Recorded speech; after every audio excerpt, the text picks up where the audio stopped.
Alissa Wilhelm, and I am a clinical instructor at OSU Large Animal Services in Marysville. So my job is providing care for animals and teaching students how to be vets. So I truly think the most exciting my job is by working with farmers. I'm constantly going to farms, and sometimes I might just be showing up to do preventive medicine, to palpate or work on vaccine records and talking to them about training and working through hospital pens. But I might show up and there might be a cow in dystocia, which means that I have to help get her calf out.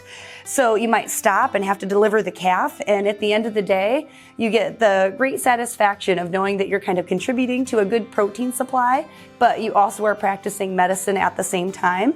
And it's never entirely predictable kind of what mystery you're going to get into and what problems you get to solve.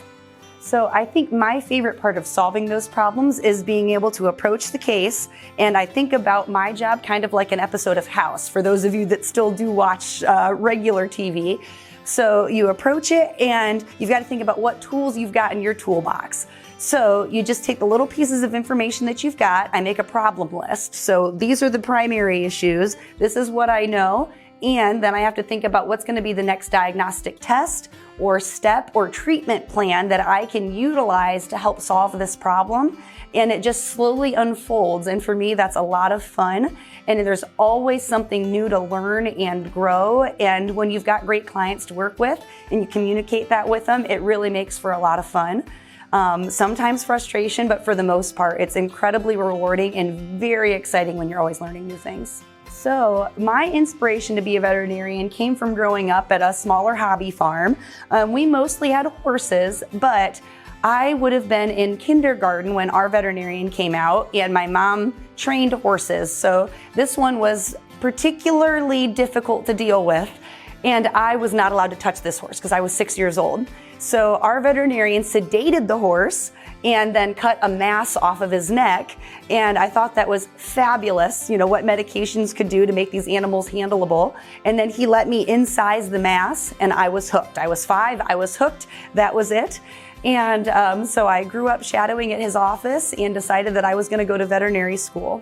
So I use math, science, and technology every single day. So just yesterday alone, my day started working on bison. And we were pulling blood so that we could do some testing on them to make sure that they didn't have any diseases because they are exposed to a lot of wildlife.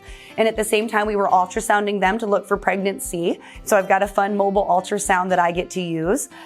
So that was just at that first appointment. The next appointment that we were going to, we were working up some horses that have had a lot of problems. So lots of blood work that we're utilizing there. And then for all the treatments that we're devising for these animals, it takes a lot of math, thinking about what's their weight, what's the dose that they're going to be on, and what's that regimen. So, you've got to have a good basis, at least of algebra, to be able to do veterinary medicine. So for me in junior high and high school, I really enjoyed my science classes. So science for me was always natural. That was my favorite thing. I was the kid that had the flashcard marks in their back pocket for memorizing the periodic table. For those of you that don't love math, that's okay. I didn't love math. Algebra was good. When I got to calculus, I kind of rolled my eyes. So as long as you can do math, you're in good shape. But for me, science really resonated. And especially some of my agricultural science classes, I couldn't get enough of them. It didn't matter if it was plant or animal health or even soil science. For me, those things just really clicked and I just couldn't get enough. So being a veterinarian, while there's lots of long hours, I don't think there's many other jobs that are nearly as deeply satisfying and rewarding. And especially with what I'm doing, getting to work with farmers and help them with the problems that they've got and be the person that they look forward to seeing to arrive and help them and their animals, because those animals, they can't speak for themselves. So it's my job to understand what's going on and to bring it all together and then to be able to create something that the rest of America can enjoy, whether it's meat or milk. That is awesome. But then in addition to that, I get to teach students. So it's twofold. And when the two come together, especially specifically in this job, it's just remarkably fun. And I think our industry in general, we need veterinarians. Whether it's doing small or large animal work, there's a dire need for veterinarians. So while there's lots of long hours, it's very satisfying work. Yeah, so a lot of it is just plain repetition and studying and studying and studying. but I think that's a big part of the clinical year of veterinary school is getting hands-on experience. And for me, it was a little bit of an easier transition. I spent a lot of time in undergrad and over my summers of veterinary school working with animals. And there's a lot that you can learn in a classroom, but at the end of the day, you've got to get your hands dirty. So working with animals, seeing what they do, appreciating their husbandry, and then figuring out your normal temperature, your normal pulse, your normal heart rate. You know, you kind of pair all those things in, so it's just repetition, experience, and you'll get it ironed out. So.